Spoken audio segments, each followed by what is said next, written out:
कहानी की शुरुआत में हमें एक जेल दिखाई जाती है। ये कोई आम जेल नहीं है, बल्कि ये अमेरिका की सबसे मशहूर और बदनाम जेलों में से एक है। इसका नाम शॉशैंक जेल है। आज इस जेल में बाकी दिनों की तुलना में कुछ ज्यादा हलचल थी, क्योंकि आज यहाँ नए कैदियों की एक पूरी टीम जेल में लाई गई थी। उन नए कैदियों में एंडी नाम का कैदी भी शामिल था। जैसे ही नए कैदी ट्रक से एक एक कर बाहर उतर रहे थे, जेल में पहले से बंद पुराने कैदी अचानक ही और भी एक्साइटेड हो गए। उनकी तरफ से उठते जोरदार शोर और तानों से साफ पता चल रहा था कि वे नए कैदियों को देखकर किस तरह मजा लेते हैं। उनके लिए यह एक तरह का खेल था, क्योंकि जब भी नए कैदी जेल में लाए जाते हैं तो पुराने कैदी आपस में शर्त लगाते हैं कि जेल की पहली रात सबसे पहले कौन सा नया कैदी टूटकर रोना शुरू करेगा, क्योंकि जेल की पहली रात हर नए कैदी के लिए सबसे कठिन और डरावनी होती थी। भीड़ में मौजूद मोटे लड़के पर एक आदमी ने दांव लगा रखा था कि वही सबसे पहले टूटेगा, और तभी एक कैदी रेड, जो कि एक पुराना और अनुभवी कैदी था, उसने एंडी को दूर खड़ा देखा और उसकी शांति देखकर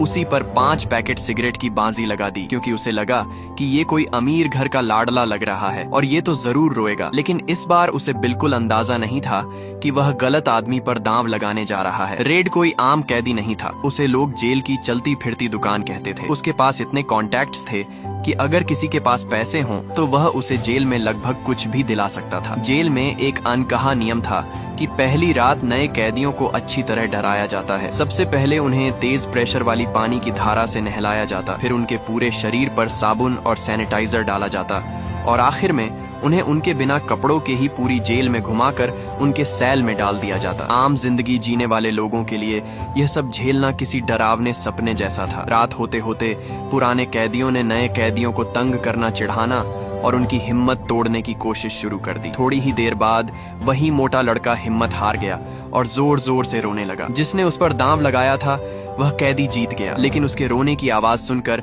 गार्ड भी वहां आ गया। गार्ड ने उसे चुप रहने की चेतावनी दी, लेकिन वह डर के मारे अपना रोना रोक ही नहीं पाया। गुस्से में गार्ड ने उसे सेल से बाहर खींचा और इतनी बुरी तरह मारा कि इलाज न मिलने पर उसी रात उसकी मौत हो गई। और दूसरी तरफ एंडी के चेहरे पर एक शिकन तक नहीं थी। उसे चाहे जितना डराया गया हो, वह एक भी शब्द नहीं बोला। वह शांत खड़ा रहा, जैसे उसके भीतर का इंसान मार गया हो। रेड को एंडी का ये सीन देखकर बहुत हैरानी हुई। लोगों को पहचानने में उसका तजुर्बा बहुत बड़ा था, लेकिन एंडी की यह चुप्पी उसके दिल में एक सवाल बनकर बैठ गई। उसने एंडी के बारे में पूछताछ शुरू की। तभी उसे पता चला कि एंडी कोई साधारण आदमी नहीं था। वह अमेरिका के सबसे बड़े बैंक का वाइस प्रेसिडेंट था। एक दिन उसने अपनी पत्नी को किसी और आदमी के साथ देख लिया था, और इसके कुछ समय बाद उसकी पत्नी और वो आदमी दोनों मारे गए पाए गए। कत्ल की जगह से जिस बंदूक पर उंगलियों के निशान मिले वे एंडी के थे, लेकिन उसके पास अपनी बेगुनाही साबित करने के लिए कोई पक्का सबूत नहीं था। इसलिए अदालत ने उसे 2 उम्र कैद की सजा दे दी, यानी उसकी पूरी जिंदगी जेल में ही खत्म होने वाली थी। इसीलिए उसके अंदर की सारे इमोशंस मार चुके थे। जेल आने के बाद एंडी ज्यादातर समय खोया खोया रहता। न वह किसी से बात करता, न माहौल में घुलने की कोशिश करता। वह अपनी ही दुनिया में चुपचाप गुम रहता। करीब 1 महीने बाद उसने पहली बार किसी कैदी से बात करने की कोशिश की, और वह कैदी था रेड। एंडी ने उससे एक छोटा सा पत्थर तराशने वाला हथौड़ा मंगवाने के लिए कहा और बताया कि उसे पत्थर कलेक्शन का शौक है और वो पत्थर से मूर्ति बनाना चाहता है। पहले तो रेड को लगा कि शायद एंडी इससे सुरंग खोदकर भागना चाहता है, लेकिन अब रेड ने हथौड़ा देखा तो वो इतना छोटा था कि अगर एंडी उससे कुछ खोदने की कोशिश भी करे तो उसे करीब 1000 साल लग जाएंगे। एंडी भले ही शांत रहता था, लेकिन उसके अंदर हमेशा एक बुझाल बना रहता था। जेल में 3 भाई कहे जाने वाले 3 खतरनाक कैदी जब तक उसे परेशान करते रहते, जब तक वो थक नहीं जाते, लेकिन एंडी हमेशा उनका आदर करता था। इसके बावजूद वो लोग एंडी को पीट कर चले जाते थे। एंडी अंदर ही अंदर एक दर्द से गुजर रहा था, क्योंकि उसकी अच्छी खासी नौकरी चली गई। उसकी बीवी ने उसे धोखा दे दिया, उसे उम्र कैद हो गई। उसकी लाइफ पूरी तरह बर्बाद हो चुकी थी। वह कभी किसी को कुछ नहीं बताता था, लेकिन बाकी सब जेल के कैदी समझ रहे थे कि एंडी एक मुश्किल दौर से गुजर रहा है। अगर यही हाल चलता रहता तो एंडी शायद टूट जाता या पागल हो जाता। लेकिन सब कुछ उस समय बदल गया जब 2 साल बाद एंडी की जिंदगी में एक छोटा सा मोड़ आया, जिसने धीरे धीरे बहुत कुछ बदल दिया। एक दिन 12 कैदियों को जेल के बाहर मजदूरी करने के लिए भेजा जाना था। रेड ने अपने सभी कॉन्टैक्ट्स का इस्तेमाल करके एंडी का नाम भी उस लिस्ट में शामिल करा दिया। छत पर काम करते हुए एंडी ने सुना कि एक गार्ड अपने पिता से मिली $1 मिलियन की विरासत पर लगने वाले टैक्स को लेकर परेशान था। एंडी को टैक्स की नॉलेज थी, क्योंकि वह बहुत बड़ा बैंकर रह चुका था। इसीलिए एंडी अचानक उस गार्ड के पास गया। यह देखकर बाकी कैदी और गार्ड दोनों डर गए क्योंकि गार्ड का गुस्सा बहुत खतरनाक माना जाता था। वो लोग बिना बात के किसी को भी पीट देते थे। जब एंडी अचानक उस गार्ड के पास गए, गार्ड ने गुस्से में एंडी को पकड़कर सीधे छत के किनारे तक धकेल दिया। लेकिन एंडी ने तुरंत शांत आवाज में कहा कि अगर वह पिता से मिलने वाली विरासत अपनी पत्नी को गिफ्ट कर दे तो उसे टैक्स नहीं देना पड़ेगा और उसकी टैक्स की समस्या खत्म हो जाएगी, क्योंकि कानून के हिसाब से पति पत्नी के बीच $8 मिलियन तक का गिफ्ट टैक्स फ्री होता है। एंडी ने कहा कि वह खुद सारे फॉर्म भर देगा और वकील की फीस भी बचा देगा, लेकिन बदले में गार्ड्स को वहां छत पर काम कर रहे हर एक कैदी को 3-3 बोतल बियर देनी होगी। उसी शाम उन मजदूर कैदियों के हाथ में ठंडी बियर थी और पहली बार शॉशैंक जेल के इतिहास में गार्ड्स और कैदियों ने साथ मिलकर बियर पी थी और ये बियर भेजी गई थी जेल के सबसे सख्त और खतरनाक गार्ड कप्तान के द्वारा। सिर्फ इस एक चाल से एंडी ने सबको अपनी तरफ कर लिया। एंडी चुपचाप एक और बैठा रहा, मुस्कुराता रहा, जैसे इतने समय बाद उसके मन को थोड़ा सा आजादी का भाव महसूस हुआ हो। उस दिन के बाद एंडी की इज्जत पूरे जेल में बढ़ गई। फिल्म वाली रात एंडी ने एक सुंदर अभिनेत्री की तस्वीर देखी और रेड ने तुरंत उसे वही पोस्टर लाकर दे दिया। जेल के उन 3 भाइयों ने फिर एंडी को परेशान करने की कोशिश की, लेकिन इस बार कप्तान को पता चलते ही उसने उन तीनों की ऐसी पिटाई करवाई कि वे महीनों तक ठीक नहीं हो पाए। उस दिन के बाद किसी ने एंडी की तरफ उंगली तक उठाने की हिम्मत नहीं की। एक दिन जेलर अचानक एंडी के सेल में आ गया। जेलर की नजर एंडी की बाइबल पर पड़ी और वो उसे देखकर वह रुक गया, क्योंकि जेलर खुद भी भगवान को मानने वाला आदमी था। उसने एंडी से बाइबल की लाइनें पूछी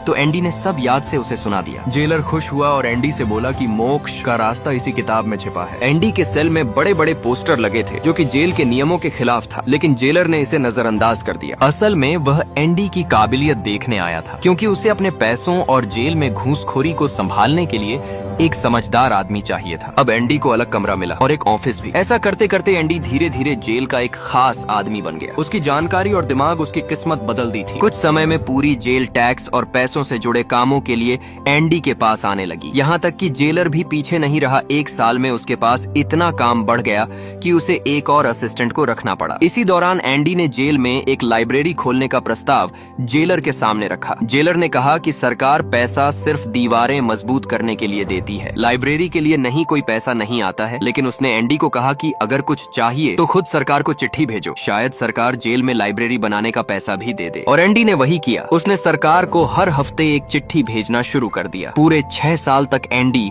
बिना रुके ये सब करता रहा। आखिर में सरकार ने उसकी इच्छा शक्ति और तपस्या देखकर उसे $200 और पुरानी किताबें भेजने का आदेश दिया। ये जवाब मिलते ही एंडी और भी मोटिवेट हो गया। अब वह हफ्ते में 2 चिट्ठियां भेजने लगा। पुरानी किताबों में उसे एक म्यूजिक रिकॉर्ड मिला, लेकिन वो म्यूजिक बस जेलर के म्यूजिक सिस्टम में ही बज सकता था। इसीलिए एक दिन उसने मौका पाकर एक जेकर को टॉयलेट में बंद कर दिया और जेल के स्पीकर सिस्टम पर वह संगीत बजा दिया। पूरा जेल एकदम से रुक गया और रुककर वह संगीत सुनने लगा। भाषा तो कोई नहीं समझ पाया, लेकिन आजादी की खुशबू सबकी आत्मा तक पहुंची चुकी थी। जेलर ने इस गलती से लिए गुस्से में उसे 2 हफ्तों के लिए काल कोठरी में डाल दिया। सबको लगा यह कि एंडी को ऐसा नहीं करना चाहिए था, लेकिन एंडी जानता था कि उसने कैदियों के मन में एक आजादी को आग जला दी थी। कुछ समय बाद एक बूढ़े कैदी ब्रूक्स को रिहा किया गया, लेकिन 50 साल जेल में रहने के बाद बाहर की दुनिया उसके लिए किसी डरावनी भूल भुलैया जैसी थी। बाहर उसका कोई नहीं था और वह अकेला पड़ गया और अंत में उसने आत्महत्या कर ली। समय बीतता गया और 10 साल बीत गए। एंडी के सेल में लगे पोस्टर भी कई बार बदलते रहे। सरकार ने लाइब्रेरी के लिए हर साल उसे $500 देने शुरू कर दिया।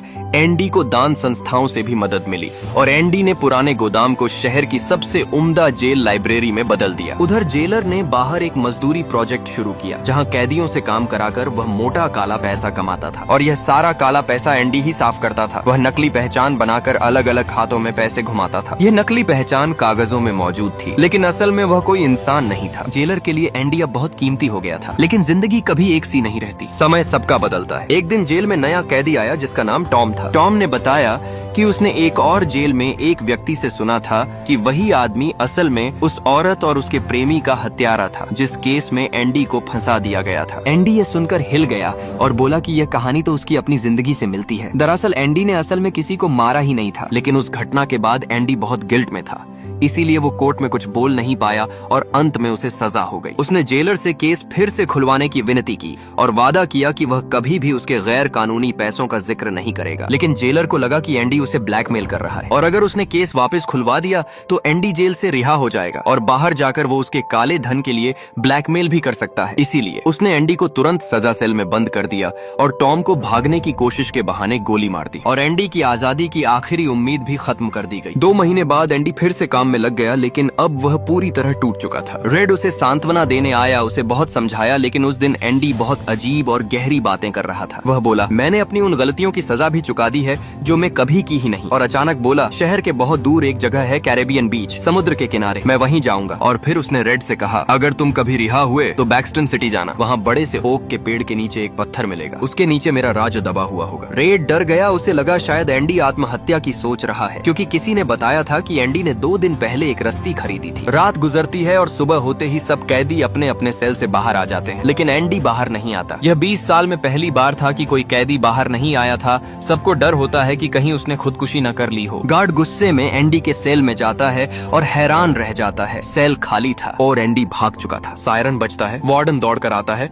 और यह देखकर गुस्से से पागल हो जाता है। वह रेड को बुलाता है और उससे पूछता है कि एंडी कहाँ है। तभी वह गुस्से में दीवार पर लगे पोस्टर पर पत्थर मारता है और पत्थर पोस्टर के आर पार चला जाता है। पोस्टर के पीछे एक बड़ी सुरंग बनी होती है जो एंडी ने 20 साल में बनाई थी, उसी छोटी हथौड़ी से जो उसने रेड से मंगवाई थी। मिट्टी वह रोज अपनी जेब में भरकर ग्राउंड में गिरा देता था। रात में एंडी सुरंग से निकलता है, गटर के 2 किमी लंबे पाइप में रेंगता है और आखिरकार जेल से बाहर निकल जाता है। भागने से पहले वह वार्डन के कपड़े पहन लेता है और उसके काले पैसों के सारे डॉक्यूमेंट अपने पास रख लेता है। वह वार्डन की सारी चोरी और घोटाले की फाइलें मीडिया को भेज देता है। अगले दिन खबरें छप जाती हैं और पुलिस वार्डन को गिरफ्तार करने आती है। वार्डन डर के मारे खुदकुशी कर लेता है। कुछ समय बाद रेड की सजा भी खत्म हो जाती है, लेकिन बाहर की दुनिया में उसका मन नहीं लगता। वह एंडी से किया वादा याद करता है और उस खेत में जाता है जहां एंडी ने उसे आने को कहा था। उसे वहां एक बॉक्स मिलता है जिसमें पैसे और एंडी का लेटर होता है और उसमें लिखा होता है, उम्मीद अच्छी चीज होती है। अंत में रेड समुद्र किनारे पहुंचता है